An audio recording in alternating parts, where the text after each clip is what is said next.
ditiupkan ke dalamnya ruhku. Jadi ruh Allah ditiupkan pada waktu 120 hari, ya. Tapi pada saat yang bersamaan itu panca indera pendengaran disempurnakan oleh Allah. Jadi yang mana yang diperlukan pada waktu pengajian? Dua-duanya, ya. Ada beberapa pendapat yang mengatakan kalau dia dibukakan pendengaran disempurnakan pada 120 hari, maka sebaiknya yang dia dengar adalah ayat-ayat Allah, ya. Jadi kalau dia mendengar ayat-ayat Allah, itu menjadi sangat barokah, pikirannya akan diisi, pertama-tama diisi oleh ayat-ayat Allah, ya. Sedangkan sebagian lagi mengatakan kodo dan kodar ditentukan pada 120 hari.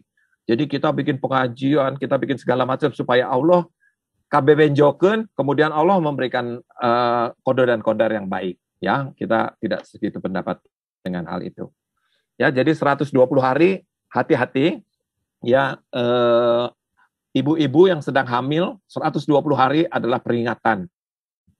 120 hari pengajian, 120 hari itu menjadi sangat penting, karena setelah itu besoknya ibu harus sangat berhati-hati. Berhati-hati dengan penglihatannya, karena bayi itu sudah mulai bisa melihat melewat mata ibunya. Kendalikan ucapannya, karena bayi itu bisa menangkap pembicaraan si ibu. Berhati-hatilah dalam berpikir, karena pikiran kita bisa dibaca oleh anak. Ya, kalau kita berpikir buruk, kita mau fitnah, kita berpikir untuk mencelakakan orang, itu mengajarkan anak kita menjadi penjahat, ya. Dan berhati-hatilah dengan pendengarannya. Ini semua adalah wudhu kita, ya. Jadi bisa nggak kita mempertahankan kesucian dari wudhu kita selama mungkin, ya. Kemudian di bawah ini, karena bayi belum punya, kalau ibu dia merekam apapun dari ibunya sebagai suatu kebaikan, karena itu ibu tolonglah jaga kesucian wudhumu, ya, jagalah panca inderamu. Isilah anakmu hanya dengan kebaikan saja, ya, wahai ibu, ya. Kendalikan dirimu. Engkau adalah perwakilan Allah karena rahim yang ada di dalam tubuhmu. Kau ajarkan kasih sayang, maka engkau akan disayang oleh anakmu. Kalau ada ibu yang tidak disayang oleh anaknya, sudah betul-betul rusak dia. Ya, sudah betul-betul rusak, dan tidak ada yang bisa disalahkan kecuali dirinya sendiri. Jangan kotori kertas putih anakmu sepanjang-panjangnya. Ya, walaupun dia sudah lahir, dia sudah sampai SD, jangan kotori, ya. Kita sering mengajarkan anak itu untuk berbohong, kita mengajarkan anak itu untuk melakukan hal-hal yang tidak baik. Bilang ibu nggak ada, kata gitu. Ibu sebel tuh nggak mau sama orang itu. Itu mengajarkan suatu keburukan-keburukan yang akan tercatat masuk ke dalam bawah sadar si anak dan akan merusak masa depannya. Ya, jadi ibu yang menjaga dirinya adalah ibu pencipta generasi terbaik. Ya, mungkin sekarang anak-anak ibu sudah besar dan kita belum dapat ilmunya, tapi mungkin kita bisa sampaikan pada anak-anak kita yang belum hamil, sehingga dia dapat menjalankan membina anak itu dari sejak dalam kandungan dengan sebaik-baiknya. Ya, apakah kita ingin punya anak yang kurota ayun? Pasti.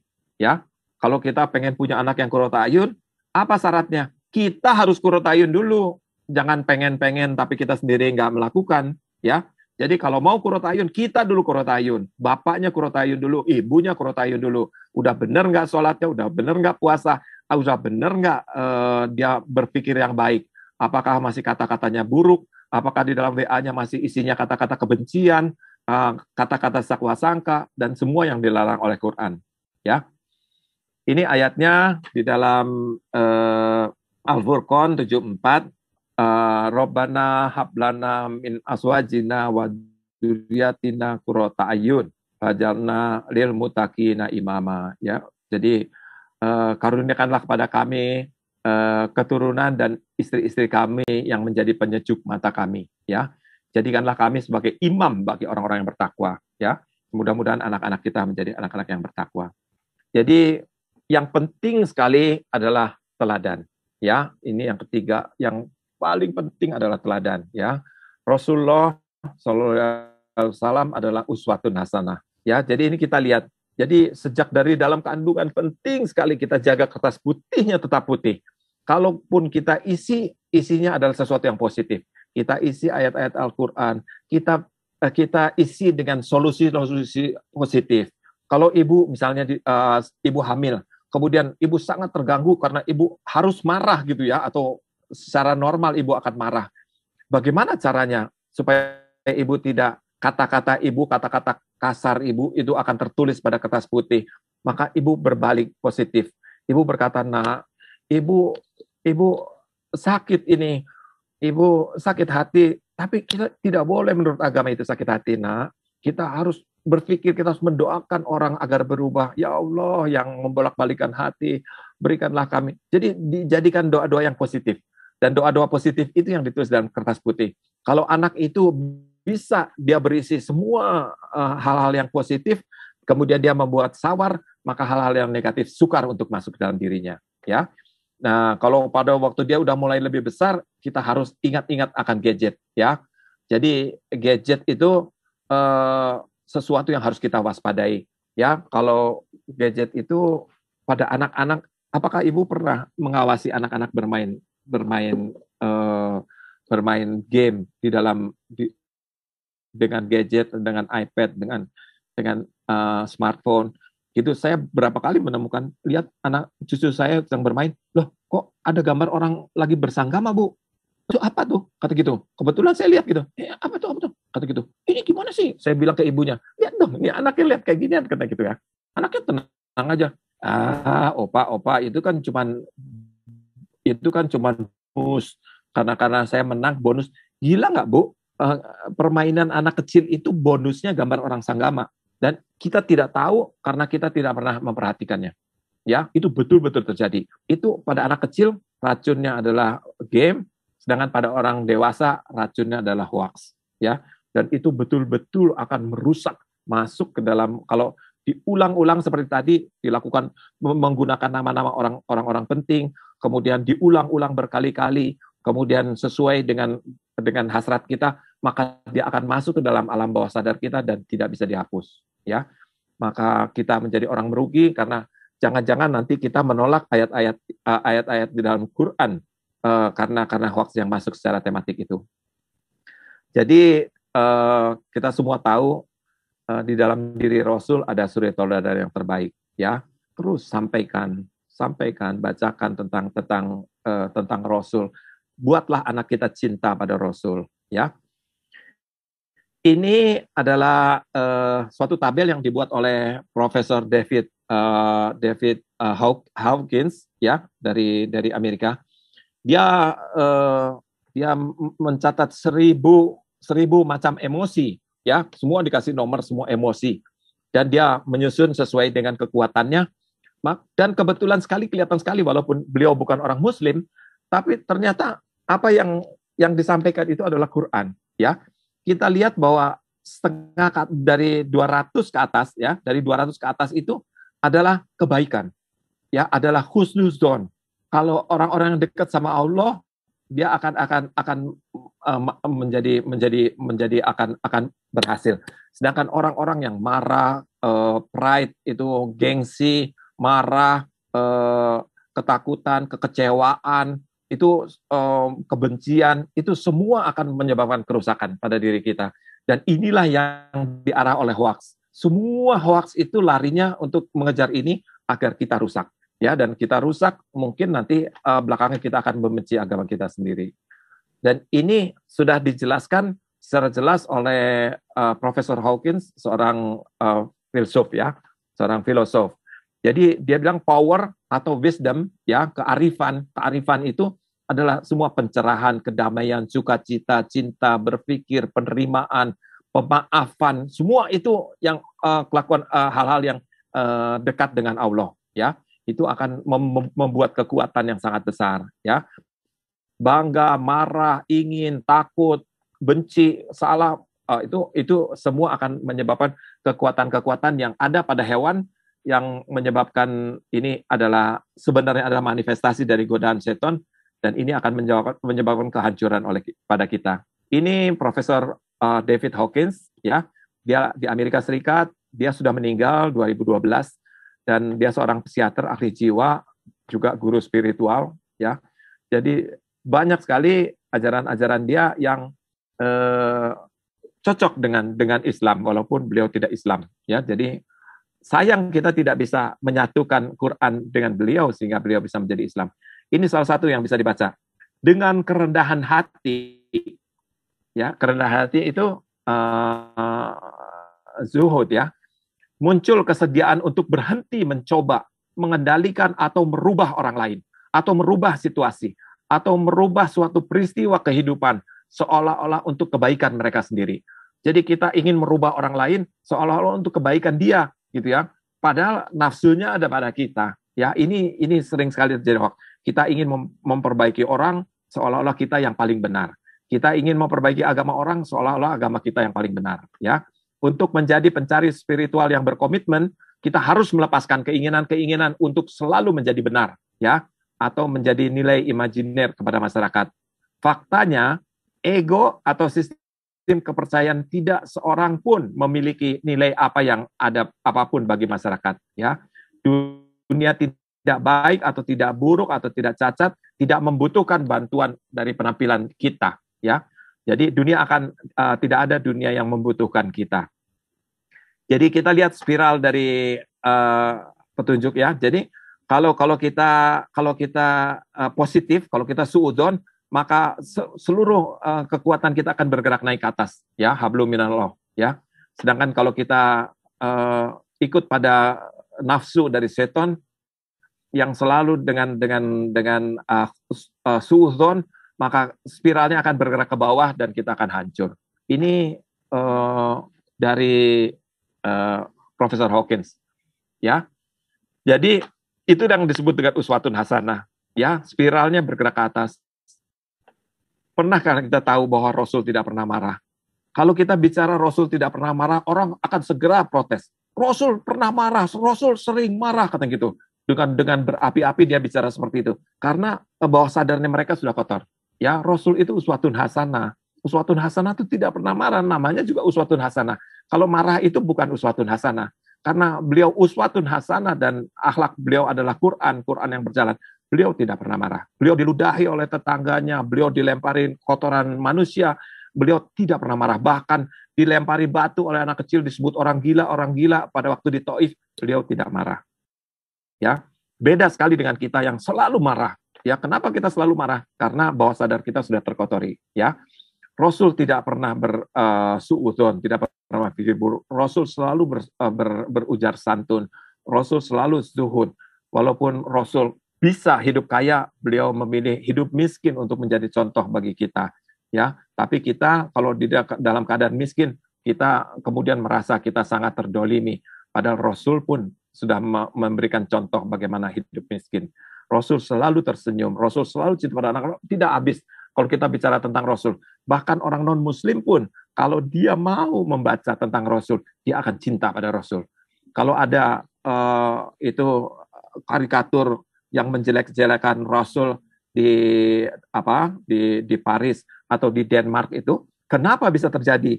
Rasul yang luar biasa baiknya, kenapa bisa dibenci? Kenapa bisa dibenci?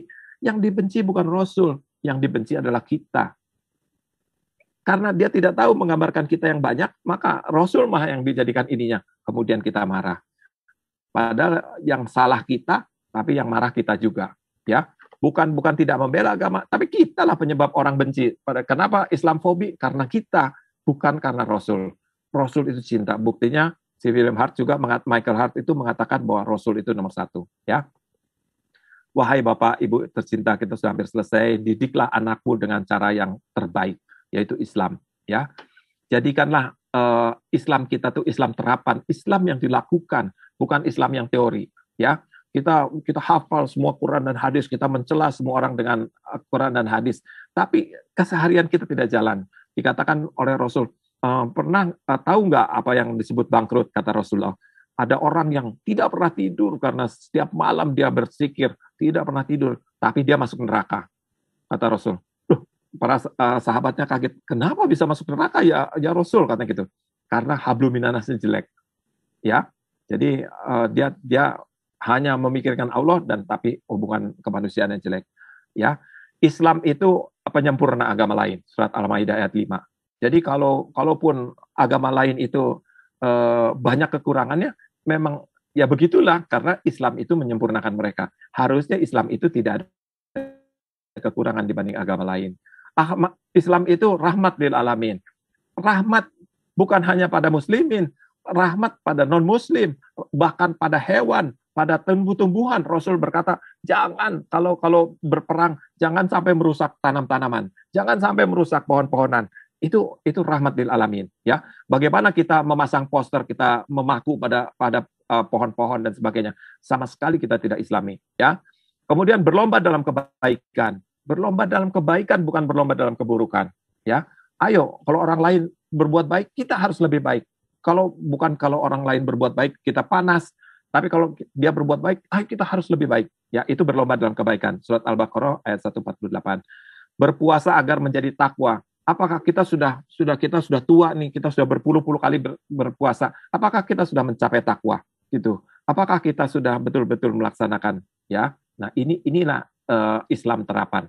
Amar ma'ruf nahi mungkar, ya.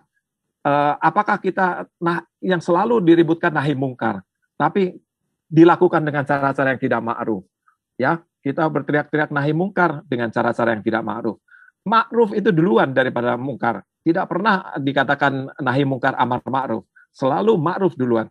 Karena kalau semua orang ma'ruf, tidak ada kejadian mungkar. Karena itu ma'ruf itu jauh lebih penting daripada nahi mungkar, ya. Dan agar yang terakhir, bagaimana kita husnul khotimah, ya, 195. Ya, jadi ini surat Al-Baqarah 148, berlomba-lombalah kamu dalam kebaikan. Berlomba-lomba dengan orang Kristen, dengan orang Hindu, dengan orang Buddha. Agar mereka bisa, kita harus lebih bisa lagi. Ya, Islam itu terbaik. Sekarang sedikit tentang bahaya yang paling besar saat ini adalah medsos. Kita harus sadar, ya. Pada dewasa kita ini mungkin generasi baby boomers atau generasi X, mungkin ada yang muda-muda masih masuk generasi X. Kalau kita masuk generasi Y, kita akan diracun oleh hoax. Kita tentu ingat ya di Amerika ketika Donald Trump bekerja sama dengan Facebook dan dengan bantuan Rusia, kemudian membuat luar biasa itu hoax-hoax yang tematik pada seluruh orang Amerika, sehingga mereka betul-betul percaya bahwa Islam itu ancaman, maka betul-betul benci pada Islam, dibuat itu dengan hoax-hoax itu, dan akhirnya Donald Trump menang dan hancurlah Amerika, ya. Jadi ini betul-betul sudah menjadi musibah hoax ini. Sedangkan pada anak-anak ini, generasi Z dan generasi Alpha ini akan dihancurkan dengan game. Semua dihancurkan oleh ini. Dan hoax itu bukan kita yang melakukan itu, kita hanya forward aja tuh. Kita karena bodoh, kita melanggar Quran. Padahal Quran mengatakan bahwa kita harus tabayun, kita tidak tabayun, kita forward aja. Orang benci, kita ikut benci, semua ikut benci. Padahal itu memang yang diharapkan. Dan di belakang itu ada kekuatan yang sangat besar, negara yang besar, modal yang besar, teknik tinggi, orang-orang profesional, orang-orang yang ahli dalam Islam. Dia bisa membuat tematik-tematik dengan ayat-ayat mutasyabihat di dalam Quran, sehingga kita betul-betul merasa bahwa Islam itu dalam keadaan genting. Karena ayat-ayat mutasyabihat di dalam surat Ali Imran ayat 7 dikatakan, dan orang-orang yang cenderung pada kesesatan akan menggunakan ayat mutasyabihat untuk mencari-cari takwil, untuk kepentingan membuat fitnah atau kepentingan dirinya sendiri. Dan itu betul-betul terbukti sekarang, ya. Jadi apa yang diperlukan oleh hoax adalah untuk menghancurkan negara, ya. Kalau kita sudah pecah, ukhuwah Islam yang pecah, kita berkelahi sendiri, kita menjadi lemah dan kita akan mudah dihancurkan seperti Suriah, seperti negara-negara di Timur Tengah, ya. Hanya dengan adu domba seperti itu. Nah, itu yang mungkin harus kita perhatikan, ya. Jadi ini sedikit surat Al-Baqarah 191, fitnah adalah lebih besar daripada pembunuhan. Kemudian Nur ayat 12, kenapa kita tidak bisa berbaik sangka? Jadi bukan berburuk sangka. Jangan berprasangka, karena berprasangka adalah sebagian dari dosa. Surat Al-Hujurat ayat 12, tapi ini berbaik sangka, ya. Surat Nur ayat 12. Dan kita harus melakukan tasabut. Apa tasabut? Tasabut itu berhati-hati, tidak bergesa-gesa, melihat dengan keilmuan yang dalam, ya. tentang suatu peristiwa kabar yang datang sehingga menjadi jelas dan terang. Ya, Imam Asy-Syaukani rahimahullah. Ini maksudnya adalah tabayun, ya, tabayun dengan tasamud. Jadi kalau ada berita datang, maka bertabayunlah, periksa dulu, ya. Jadi ada tafsir ini Tata Bai dan Ibn Ashkur mengatakan 3 langkah yang harus kita lakukan. Yang satu tatsabut tadi sudah sedangkan, yang kemudian tasanut, penyelidikan penelitian tentang pembawa berita. Orang yang membawa berita ini betul nggak dia seperti hadis? Apakah dia itu ada keburukan di dalamnya, ya? Dan kita tidak boleh bersikap bodoh dengan langsung bereaksi terhadap suatu berita. Ini yang terakhir bagi yang sudah punya anak yang mulai remaja, yang sudah mulai seksual anak-anaknya, tolong dijelaskan pelan-pelan secara halus dengan ayat surat Nur. Ini ada peringatan, ya. Saya kalau melakukan pendidikan seks, saya tanya sama anak-anak, karena kelas perempuan, kelas laki-laki dipisah. Kemudian saya tanya sama anak perempuan, saya pengen tanya adik-adik semua, siapa yang pengen jadi ustazah? Acung. Siapa yang pengen jadi presiden? Acung. Siapa yang pengen jadi dokter? Acung gitu. Sekarang siapa yang pengen menikah dengan ustadz terkenal? Acung, kata gitu. Sekarang siapa yang ingin menikah dengan laki-laki keji? Kata gitu. Langsung semua orang bilang, ya nggak mau lah dok, kata gitu. Masa kita menikah dengan orang keji?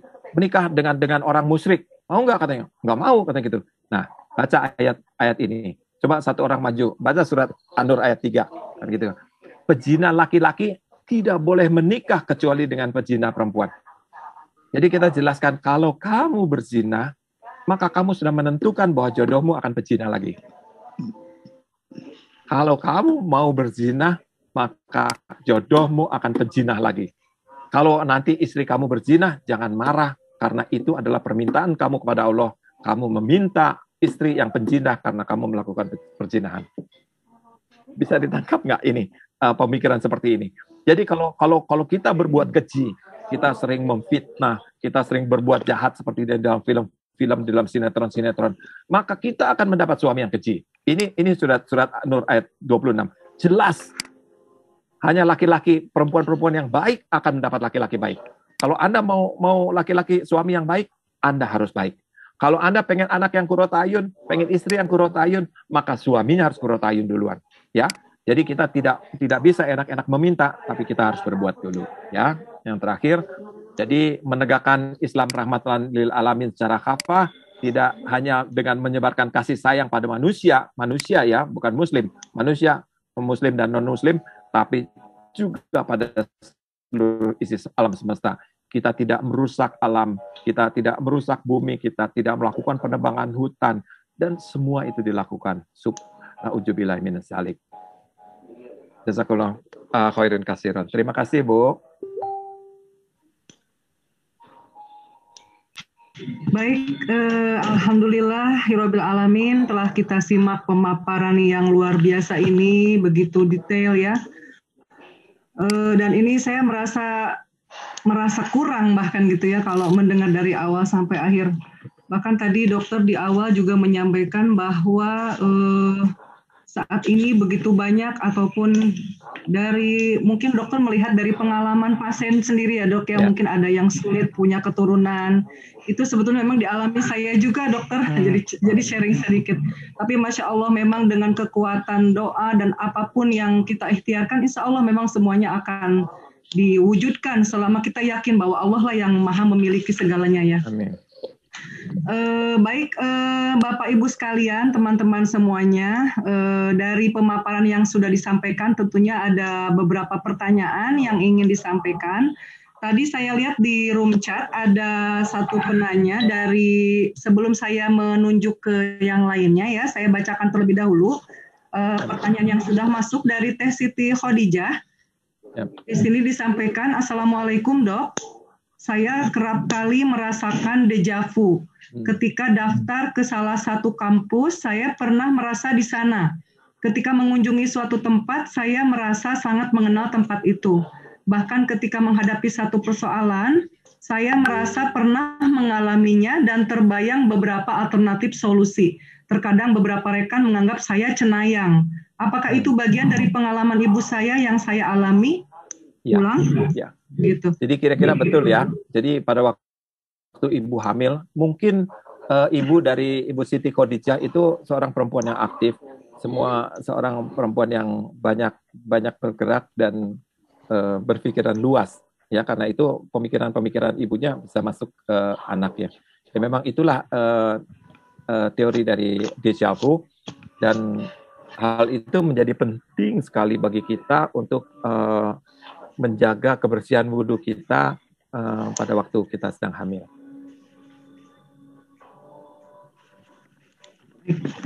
Terima kasih Pak Dokter untuk jawabannya. Mungkin dari teman-teman sekalian yang masih hadir saat ini, silakan bisa mengacungkan jari ya untuk bertanya langsung kepada Pak Dokter Hani. Silakan. Ya, dari Bogor, Bu Lilik. Oh, Bu Lilik Herawati. Ya, mangga Bu Lilik. Ya, Assalamualaikum warahmatullahi wabarakatuh. Jadi buka videonya. Iya, mohon maaf Dok, saya sedang... Oh ya, udah ada di atas, cantik sekali. Masya Allah, terima kasih, Alhamdulillah. Dok, tempo lalu saya memang aktif di ini ya, di mesin kecerdasan, analisa potensi dan bakat. Kemudian saya melakukan tes kecerdasan untuk putri saya, Balkis gitu. Kemudian hasil dari serambi otaknya itu otak kiri 46,4% dan otak kanannya 53,6%. Otak kiri dan otak kanannya itu lebih dominan ke otak kanan ya, putri saya ini.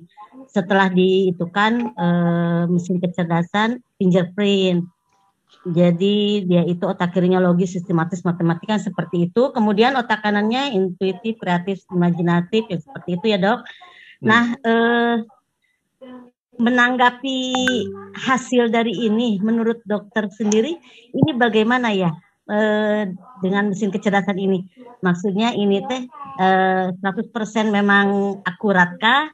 Karena memang ini penemuan manusia biasa, sedangkan kan tadi dokter katakan bahwa anak itu tergantung dengan ketika dia berada dalam rahim ya Dok ya, itu seperti itu. Jadi ini jadi ini ketika saya sandingkan dengan pendapat dokter dan hasil dari analis uji bakat ini, menurut dokter sendiri, apakah memang saya harus berpacu ke sini ke hasil analisa ini gitu, maksudnya akuratkah ini menurut dokter mesin kecerdasan ini akuratkah atau tidak gitu. Mungkin itu saja ya jika memang pertanyaan saya saya mungkin dokter bisa menjabarkan lebih luasnya begitu. Maksud saya ya begitu ya terima Dok. Kasih Bu Lili. Terima kasih banyak, jazakallahu khair. Ya, terima kasih Bu Lili. Kita ingin supaya anak kita bisa berprofesi yang baik, yang sesuai, yang bisa baik untuk masa depannya ya.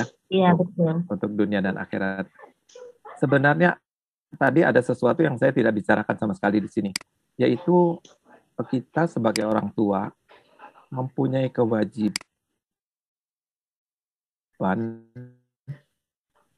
untuk kita terlalu sibuk dan anak itu kita tidak urus. Anak itu jalan sendirilah pokoknya. Ibunya sibuk kerja, bapaknya sibuk kerja, anaknya sama pembantu di rumah.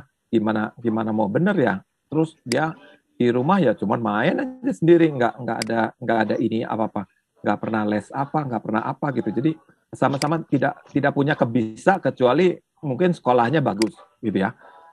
Nah, ini suatu kerugian ya. Wal asri innal insana lafi khusrin. Jadi kita menderita kerugian dengan waktu. Karena harusnya kita mencari gitu. Tiap anak, Allah memberikan pada tiap anak itu suatu kemampuan yang khusus. Ya, ada anak yang bisa menjadi pemain bola yang hebat, ada anak yang bisa menjadi ahli gambar yang hebat, ada anak mungkin menjadi desainer yang hebat. Semua akan bisa menjadi hebat. Bisa nggak ibu menggali satu persatu anak ibu bahwa masing-masing anak-anak ibu itu berbeda? Itu yang kita tidak pernah lakukan, Bu. Ya, karena kita sibuk bekerja, dan bukan kita melarang ibu bekerja gitu, tapi kalau suaminya kadang-kadang, kalau suaminya sudah sangat mapan, tapi istrinya juga merasa bersaing dengan suaminya untuk mencapai suatu kemapanan, akhirnya anak-anak menjadi korban, karena anak-anak menjadi terbengkalai dan tidak tergali kemampuan-kemampuannya, ya Bu. Jadi apa yang menjadi teori-teori itu tentu mendekati kebenaran, tapi sebenarnya yang ada di dalam diri kita itu kesempurnaan, kenyamanan kita di dalam berprofesi itu adalah, kalau profesi itu adalah hobi kita, Bu. Ya, ibu menjadi penyanyi yang luar biasa hebat gitu, karena memang hobi ibu, dan kemudian memang ini ibu dan jalan ibu, dan ibu menjadi musisi yang sangat hebat, itu luar biasa kenikmatan ibu. Ya.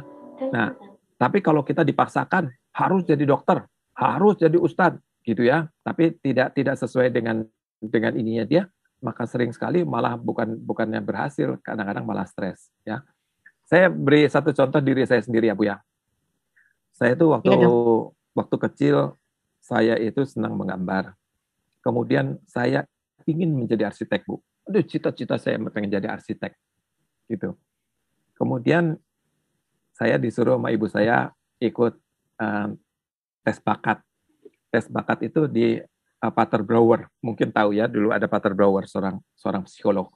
Saya pergi ke Pater Brouwer, terus dites, sama dia dites semua 1 hari sampai sore.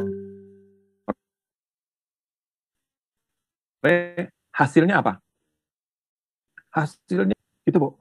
Saya bilang, waduh, brother ini, Pater Brouwer ini sudah disuntik sama ibu saya nih, kata gitu. Ibu saya nggak pengen saya jadi arsitek, jadi udah ada pembicaraan dulu. Pasti Pater sudah bicara sama ibu saya ya. Kok wah saya nggak percaya nih, nggak bener, saya bilang gitu ya.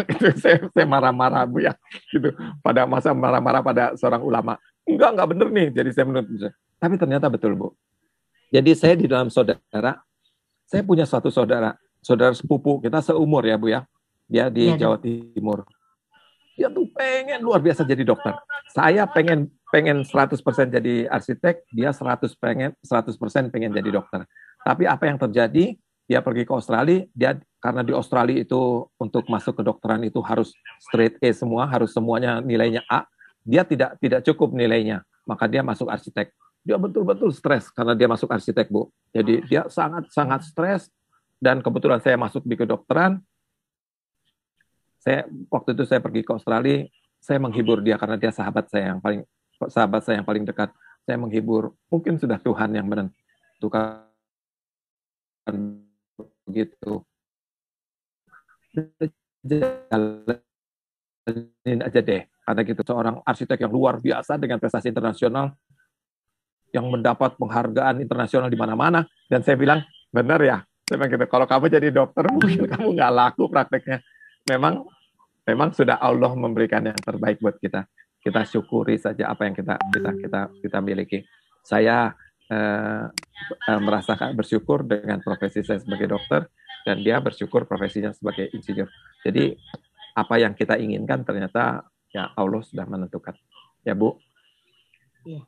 Jadi cobalah dalam waktu yang ada mulai digali. Kadang-kadang kalau anak itu sama sekali tidak diberi waktu untuk mencari potensinya, susah. Jadi dia waktu dia kelas 3 SMA dia nggak ngerti, mau ini nggak tahu, ini nggak tahu, itu nggak tahu, ini nggak ngerti, nggak bisa gitu. Karena jadi ya sudah, kita berdoa saja, doa istikharah apa yang terbaik. Tapi yang anak yang kecil-kecil itu sebaiknya sudah mulai diarahkan Bu. Ya, cari. Belajar ikut les main bola sebentar, katanya gitu. Oh, yang ini bagus. Terus yang lainnya pindah. Mau tenis, mau renang, mau senam, panjat tebing. Pokoknya semua dicari-cari.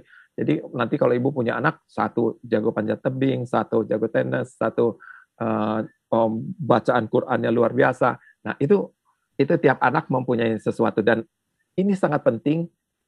Anak itu membutuhkan suatu harga diri. Anak itu harga dirinya sangat besar.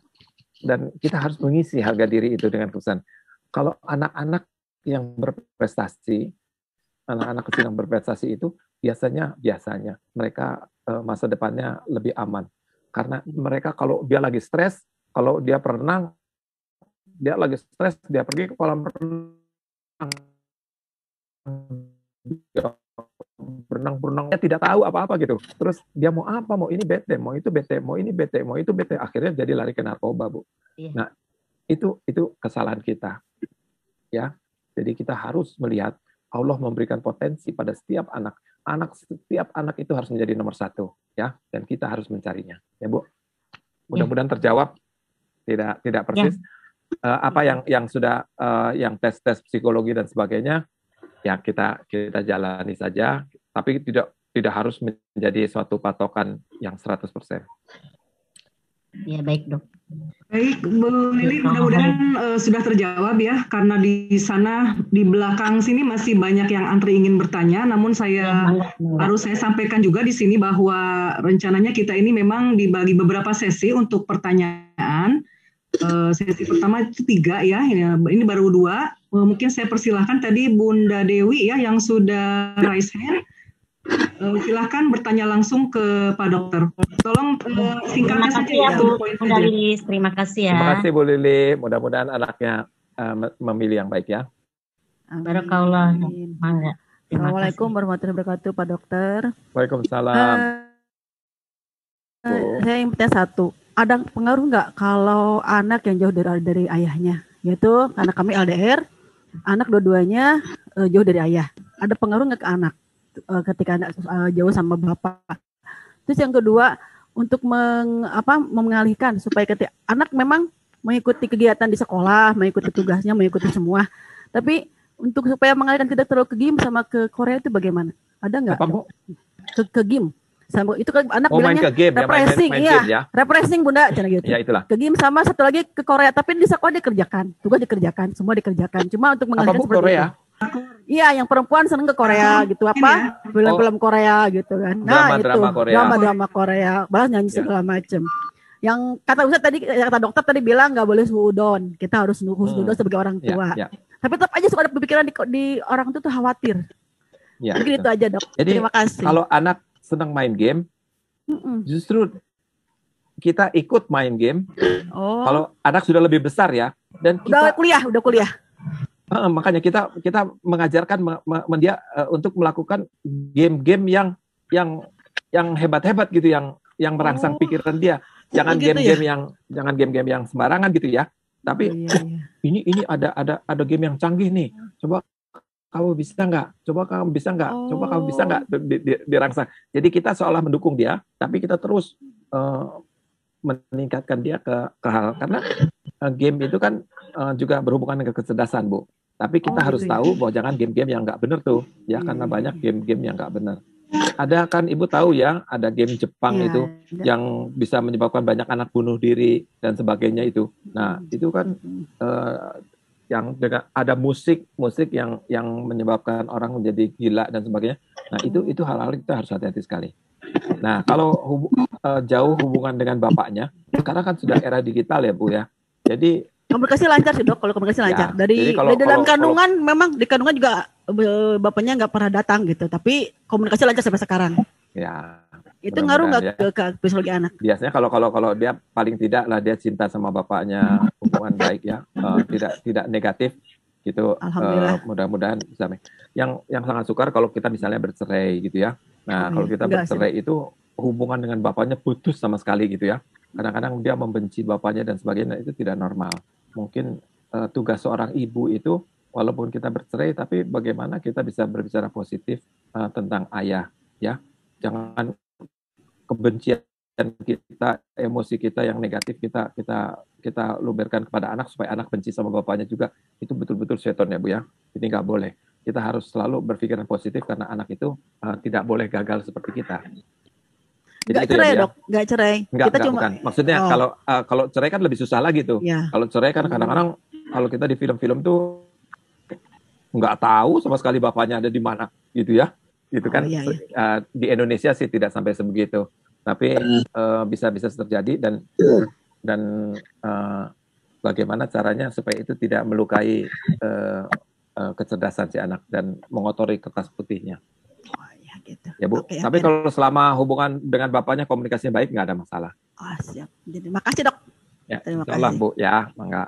Iya. Bunda Dewi, mudah-mudahan sudah terjawab ya. Sudah, makasih Teh. pertanyaannya. Iya, sama-sama. Alhamdulillah di sesi pertama ini sudah dapat 3 penanya ya.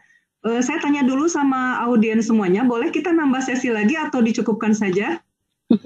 Bagaimana? Boleh Teh buat pertanyaan mah. Boleh. Biar ada Kayaknya wawasan. masih banyak antrian ya. Ngantri saya juga Saya mau tanya nanya. dokter aja kalau gitu. Bagaimana dokter Iya, masih siap? siap. Oh, alhamdulillah, masya Allah. Baiklah kalau gitu, ini masih ada. Nanti kalau saya nggak mau, nanti dilaporin ke Pak Aceng, saya dimarahin. Kalau saya tanya boleh kan dok? Boleh. Masya Allah, baiklah. Tapi saya dahulukan yang lain dulu. Setelah ini, setelah Bunda Dewi tadi ada yang datang ke panitia, Bapak siapa? Usman ya, yang mau bertanya, sudah raise hand. Itu Silakan 2 Pak. partisipan resen nih. Ya. Terima kasih. Iya, silakan atas Pak Usman. kesempatan yang diberikan. Kumaha damang Ustaz Usman. Alhamdulillah, Ustaz, damang Ustaz. Jazakallah. Ustaz Rani. Ya, Bangga Ustaz. kalau gini Ustaz ya, Ustaz Hanirono, kita kan pada zaman sekarang memang rada sulit nih menghadapi sekolah. Teh guru oge. Ketika menghadapi persoalan di lapangan, anak itu ada yang serius, kasihan dengan cara seperti ini juga. Malah yang lebih menyenangkan itu adalah anak-anak yang sebetulnya tidak mau belajar dengan cara belajar melalui online ini kelihatannya cenderung gitu ya, anak-anak yang prestasinya kurang bagus malah yang menyenangi situasi pandemi seperti sekarang ini. Nah, kira-kira bagaimana menghadapi hal seperti ini, dokter? Terima kasih. Assalamualaikum. Terima kasih. Waduh, ini pertanyaan berat sekali nih, pertanyaan dari guru. Saya bukan guru, dan guru itu adalah profesi yang terbaik ya, jalan ke surga. Ya, terima kasih Pak Usman, Ustaz. Jadi masalah pandemi dan masalah Zoom kelas ya, anak-anak yang harus berkomunikasi lewat Zoom. Ini sesuatu yang baru yang harus kita ajarkan pada anak itu, Pak. Jadi mau tidak mau kita harus mengusahakan anak itu, kita jangan bicara bahwa ini hanya sementara. Kata ini hanya sementara. Nanti kalau sudah kendaraan normal, kita akan balik lagi seperti normal. Kelihatannya dunia bisa berubah, Pak Usman. Jadi Anda mungkin bisa nggak membayangkan bahwa universitas-universitas yang hebat-hebat itu akan tumbang. Ya, universitas seperti yang luar biasa seperti UCLA, seperti Harvard dan sebagainya, mereka itu kan gedung-gedung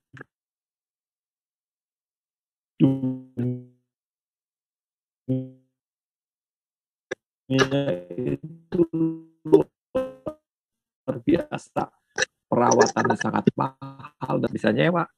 Sehingga anak-anak bisa sekolah dengan sangat murah, tidak perlu kampus, tidak perlu segala macam, uang sekolahnya sangat rendah, dan itu kemungkinan besar universitas-universitas yang besar-besar akan tumbang. Jadi saya tidak tahu apa maksud Allah dengan menciptakan COVID ini, apa maksud Allah, pelajaran apa yang bisa kita ambil dari COVID ini, saya juga masih belum mengerti gitu ya. Kita mengurangi silaturahmi fisik, tapi kita meningkatkan silaturahmi virtual, gitu ya. Kita bisa berhai-hai dengan orang-orang di Papua dan segala macam. Tapi kita justru yang mendekat, itu kan kalau dengan medsos itu, dengan yang dekat orang serumah kita jadi malah nggak dekat, yang jauh kita jadi dekat. Saya nggak mengerti apa maksudnya, tapi bagaimana pendidikan ini akan berjalan, kelihatannya kita harus mulai mendekati. Semua tidak siap, dan guru-guru tidak siap. Dia tidak ngerti guru-guru bagaimana cara ngajarnya, bagaimana cara membuat menarik pada anak-anak di Zoom, gitu ya. Nah, jadi guru-guru harus belajar, murid juga harus belajar.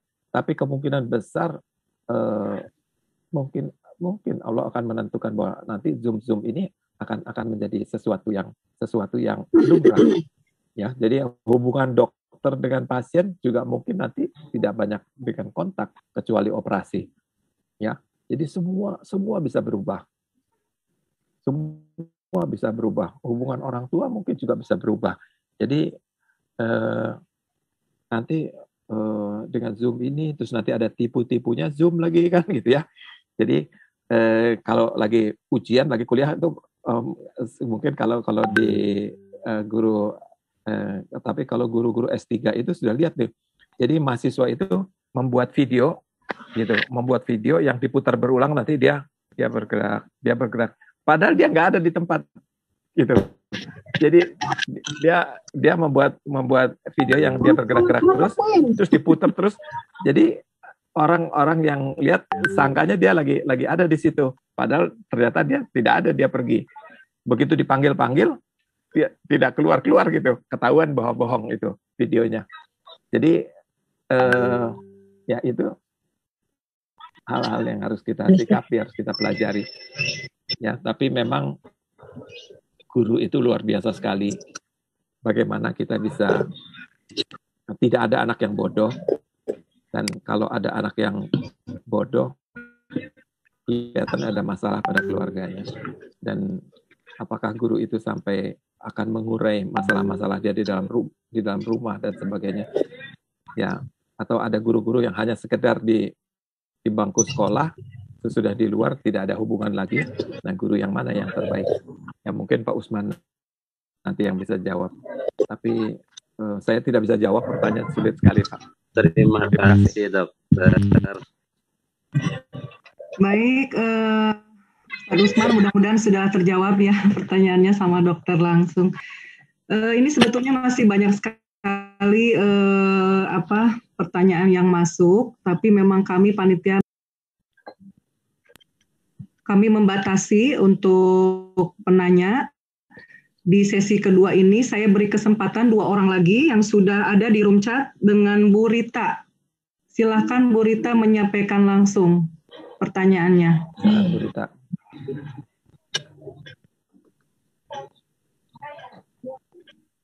Halo Bu Rita, masih di tempat? Kalau tidak kita berikan sama Bu Elsa nih, Pesen. Halo. Ya, silakan. Halo. Ya, Pak Dokter, pertanyaan saya ini terkait dengan peran. Kurang keras sedikit. Ini Ibu siapa? Ibu Uki? Oh, Bu Rita. Oke. Rita. Gambarnya nggak ada ya? Ada. Oh, iya. Silakan Bu Rita. Ya, silakan Bu. Ini terkait peran ayah dan ibu ini dalam sebuah keluarga masing-masing itu seperti apa, sehingga nanti masing-masing punya peran yang berbeda dalam memaksimalkan potensi dan bakat anak. Terima kasih. Assalamualaikum warahmatullahi wabarakatuh. Ya, jadi Ibu,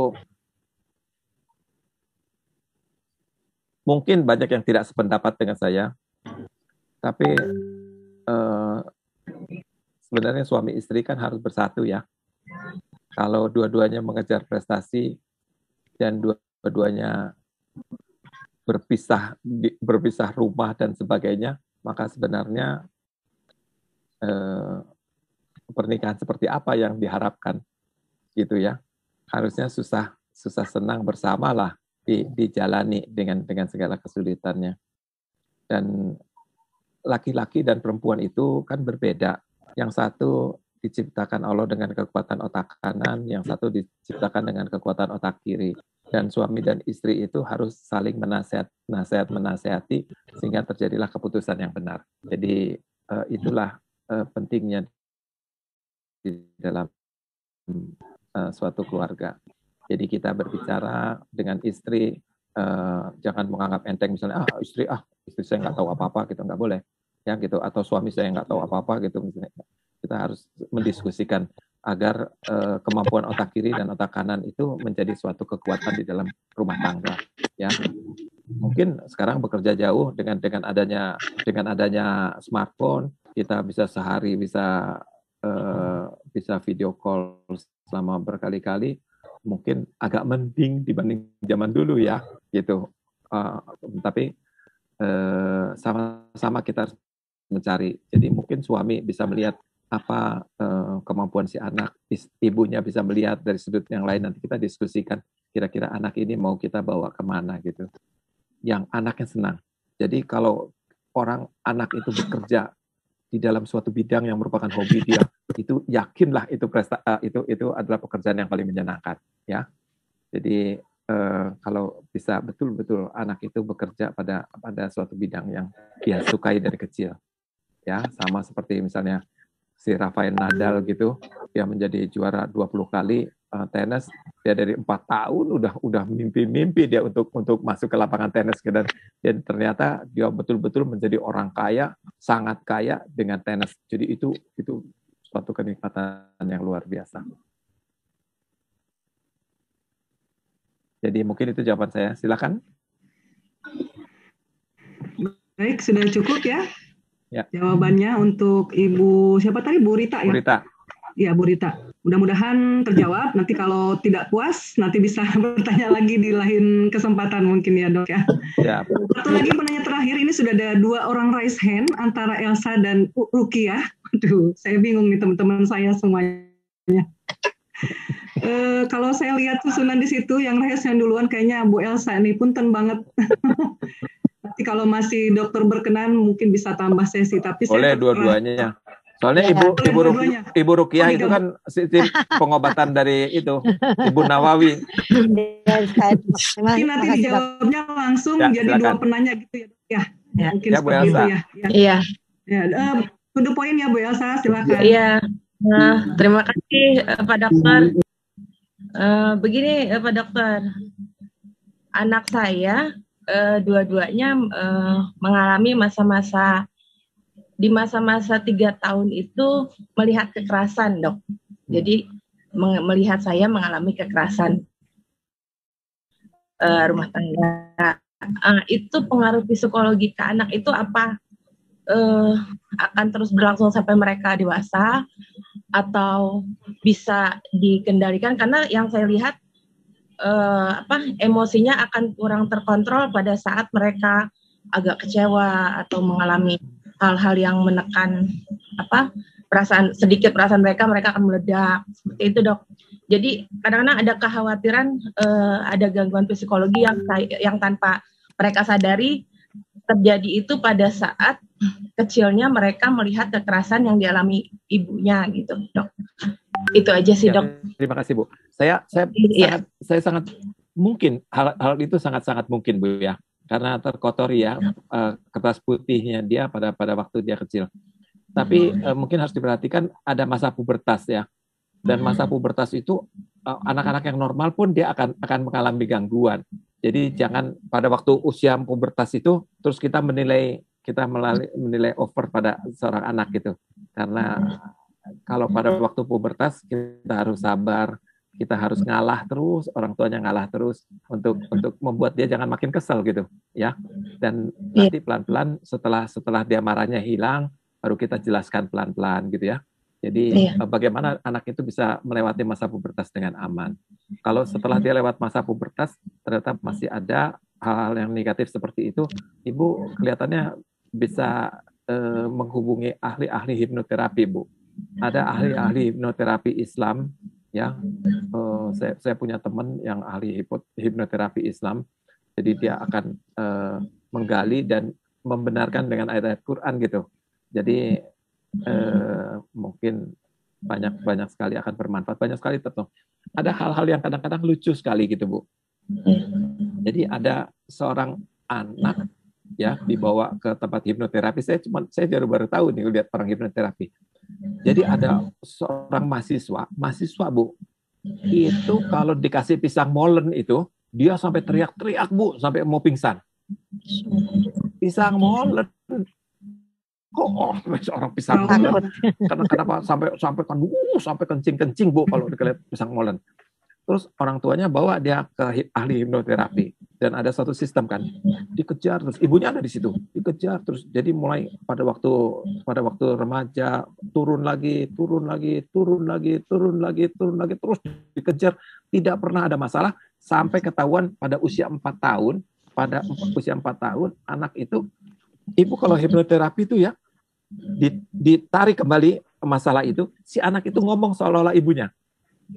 Jadi waktu umur 4 tahun itu dilihat gitu, kata gitu, kenapa benci sama mama kata gitu, kenapa benci sama mama kata gitu, mama jahat gitu, anak itu yang ngomong, kenapa mama jahat karena gitu, iya kata gitu. Jadi anaknya lagi bermain, disuruh mandi nggak mau, terus dia lagi makan, dia senangnya pisang molen Bu, gitu.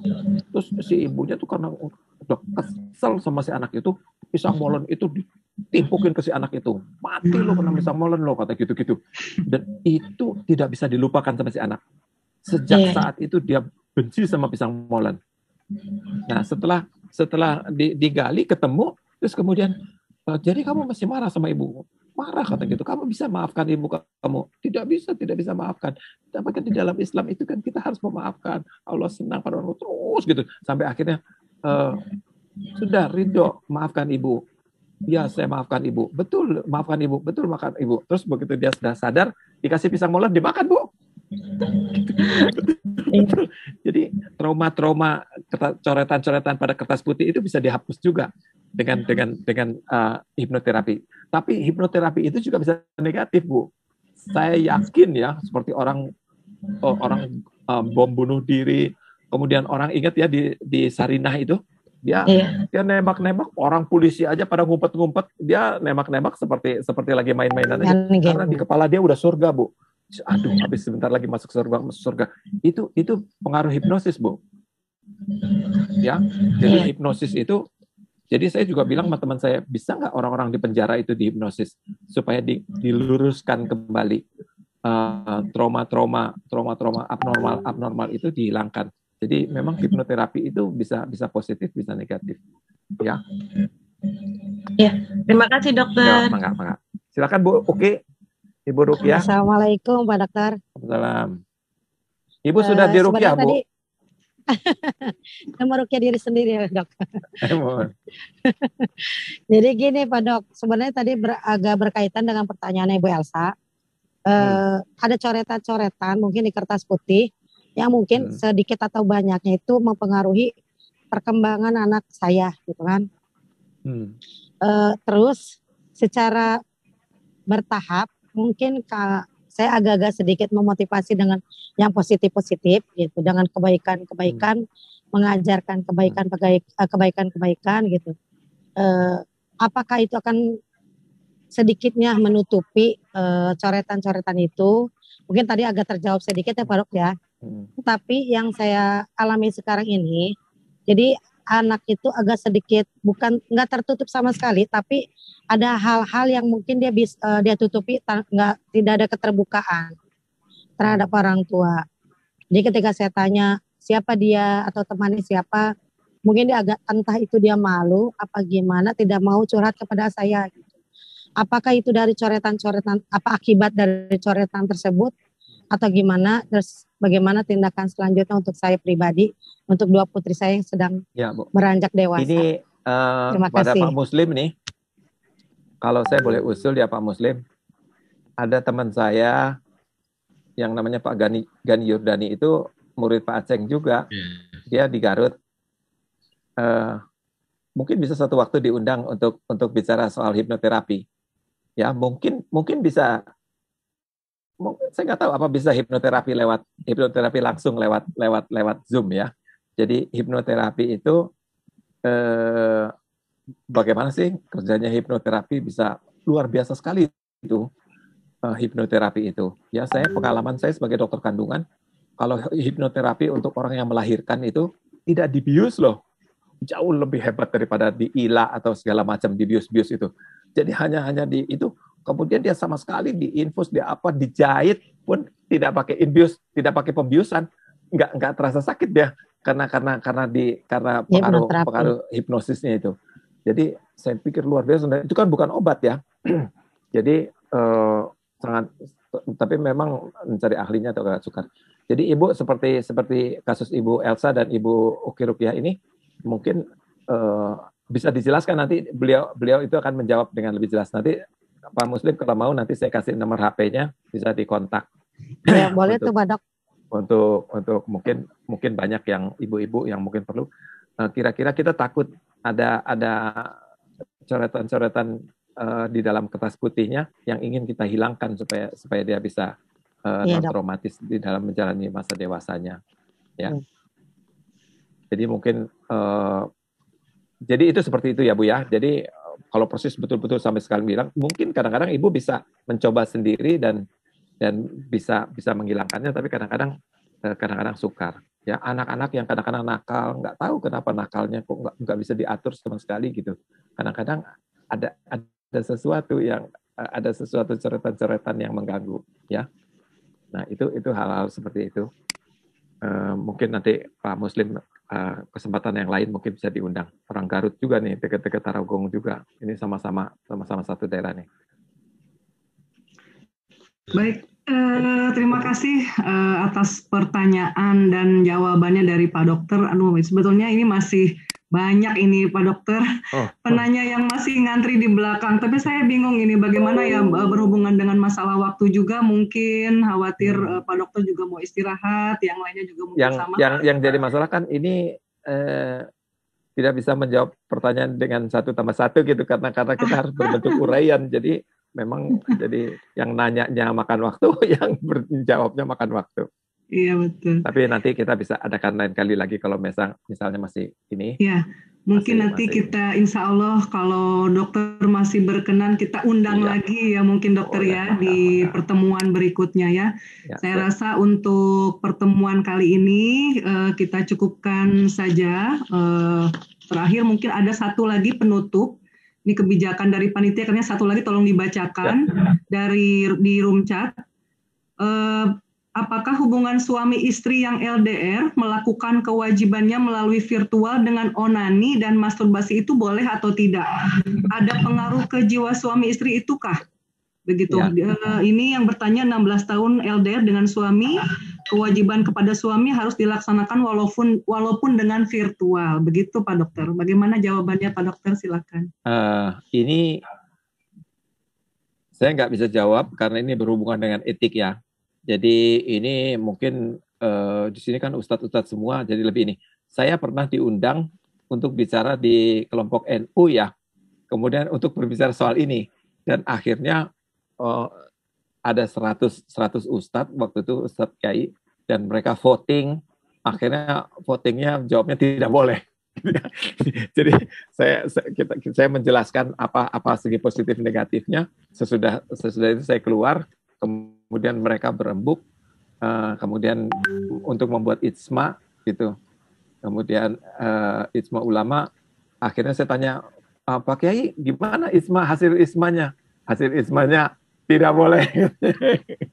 jadi saya nggak bisa bilang boleh nggak boleh ya, karena itu berkaitan dengan ini mungkin dan mungkin kalau tanya sama satu kiai, misalnya tanya sama Pak Aceng satu gitu, atau mungkin harus dalam suatu forum yang banyak gitu, karena pasti ada berbeda pendapat. Jadi kalau beda pendapat baru nanti di voting untuk menentukan ijma. Kalau dari segi kesehatan, Dok, keputusan dari PP Persis boleh atau tidak boleh? Karena kalau kesehatan ya Dok, kalau dari segi kesehatan kan bisa saya kalau dari kesehatan sih nggak ada masalah ya Bu. Oh ya udah, kalau gitu aja sih nggak apa-apa. Kalau dari kesehatan nggak ada masalah ya, dan itu kan juga antara suami istri kan, jadi bukan. Iya, suami istri. Kalau saya pikir bukan sesuatu yang haram ya. Kalau menurut saya waktu itu kan saya juga jelaskan gitu. Apa boleh? Waktu itu pertanyaannya gini, hampir sama, tapi bukan apa boleh kalau dia LDR, boleh nggak pakai sex toy? Gitu, pakai sex toy. Ibu tahu ya sex toy? Jadi ada boneka, ada vaginanya gitu. Jadi daripada dia berzina, berzina sama itu. Cari yang lebih lebih mudarat lah ya. Jadi mudarat. Jadi dosanya tidak dosa penuh gitu. Jadi mungkin Karena jadi jauh. makruh gitu kan. Karena darurat dok, darurat aja sih. Nah itu hal sama seperti gitu. Sampai kira, tapi akhirnya keputusannya ya bilang nggak boleh ya. Saya juga nggak ngomong apa-apa ya memang. Kalau saya kesehatan aja dok, dari kesehatan. Kalau secara aja. kesehatan pasti nggak apa-apa, pasti nggak apa-apa. Oh ya, berarti kalau itu. Ya, Bu. Udah, makasih dok. Ya, Terwakili. terima Terima kasih. kasih. Aduh, Masya Allah, masih belum puas kayaknya nih Bunda Dewi nih. Sama saya juga Apa-apa. belum puas. Pertanyaannya masih ada gitu ya pertanyaannya. Tapi ya itulah berhubung Udah terwakili ya, alhamdulillah. Waktu, Bunda ya. Dewi ada di dalam, saya baru di luar, Bu. Ya. Oh iya. Jadi pintu 1, Ibu udah di dalam di Oh depan iya, udah Ka'bah. ada di Mekah Ya ya? di dalam udah. Allah. Ya Alhamdulillah ya. Ya mungkin nanti kita bisa undang lagi di pertemuan berikutnya ya. Ya. Alhamdulillah Pak Dokter juga bersedia lagi Ya. hadir di tengah. Saya nggak berani sama Pak Muslim. Nanti saya di ini. Nggak berani Kan nolak saya ya, Pak? bawahannya. Masya Allah. Baik, saya rasa cukup saja ya untuk pertemuan kajian parenting hari ini yang alhamdulillah dari awal sampai akhir sudah berjalan dengan lancar. Saya ucapkan terima kasih jazakumullah khairan kepada para audiens, teman-teman semuanya, Bapak Ibu sekalian yang sudah hadir di Zoom ini ya. Mudah-mudahan kita semua berkah dari ilmu yang sudah disampaikan dari Bapak Dr. Hani. Dan saya ucapkan juga apresiasi yang teramat besar kepada Bapak Dr. Hani. Jangan bosan ya Pak ya, mudah-mudahan nanti bisa bergabung lagi bersama kami. Saya ucapkan sekali lagi terima kasih. Siapa? Sudah dipilih belum? Ya, nanti saya umumkan setelah ini. Oh. Ya. Baik, alhamdulillah ya. Namun sebelumnya tadi seperti yang saya janjikan di awal bahwa nanti di akhir akan ada pemenang door prize ya bagi 3 penanya terbaik.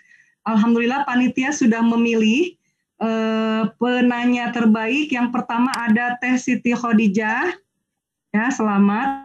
Nanti bisa hubungi panitia untuk alamat ya, karena nanti akan dikirimkan langsung ke alamat Teh Siti ya, door prize-nya. Ya, sami-sami. Kemudian yang keduanya ada Bu Lilik ya, sebagai pemenang kedua door prize hari ini. Alhamdulillahirabbil alamin. Hebat, Bu. Elsa, maaf ya saya, aku dapat. Masalah. Dan yang ketiga, Rizki anak soleh, Bu. Rizki anak soleh. Dan yang ketiga, nuhun, Pak Dokter. Bunda Dewi ya, pemenang Dewi. ketiga door prize. Jazakallahu khairan. Hatur Pak Guru, Pak nuhun. Usman nggak dapat ya? Usman, iya, inginnya sih berbagi door prize-nya lebih dari Ya. 3, tapi ya qadarullah untuk pertemuan perdana ini hanya dapat 3 door prize saja. Yang sisanya dapat doa, Bu. Nah, ya betul. Amin. Hatur Doanya nuhun, mudah-mudahan berkah, hatur nuhun. rumah tangganya langgeng, anak-anaknya soleh dan soleha, Amin. yang diharapkan oleh kita semuanya ya. Begitu. Video dibuka semua video. Nah, sebelum ditutup, mungkin saya ingatkan kembali bahwa kami membuka bagi teman-teman, Bapak Ibu sekalian yang ingin berdonasi, berinfak, ya, kami sudah tuliskan juga nomor rekening yang tertera di flyer ataupun di undangan. Nanti bisa langsung dan tolong konfirmasi kepada yang bersangkutan atau kepada kami, kepada panitia. Demikian acara kami tutup dengan doa kafaratul majlis. Subhanakallahumma wa bihamdika asyhadu alla ilaha illa anta astaghfiruka wa atubu ilaik. Namun sebelumnya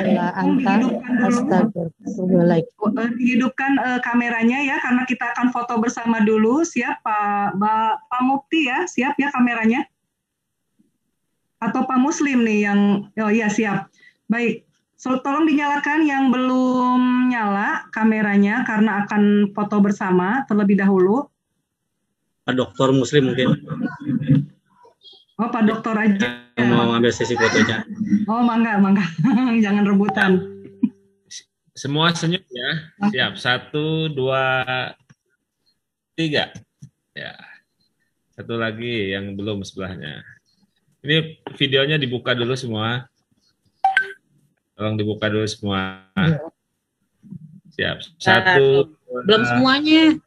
buka semua. Bu Betty. Yuk, Mang Hadi buka. Hadi udah. Bet, ayo, siapa lagi tuh? Bukan Narti, buka kameranya. Siap, 1, 2.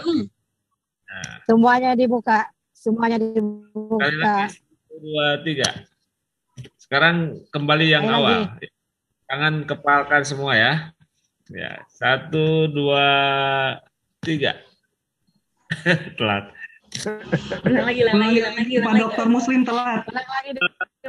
Nggak bisa ngepal karena mijit ini. 1, 2, 3. Ya.